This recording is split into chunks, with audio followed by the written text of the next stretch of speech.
Hey coders, welcome back to unielevate. Today, I'll share 5 essential coding tips for beginners. Let's get started. First tip, comment your code. It helps you and others understand what each part does. Leave helpful notes for yourself and collaborators. You'll thank yourself later. Next, master keyboard shortcuts. They'll boost your coding speed and productivity. Learn shortcuts for your code editor. It's a game changer. Tip 3.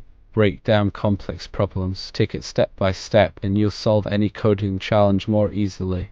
Stay consistent with indentation, whether spaces or tabs. Pick one style for clean, readable code.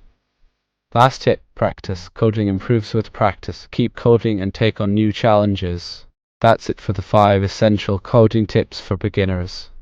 If you found them helpful, give this video a thumbs up and subscribe to unielevate for more. Happy coding!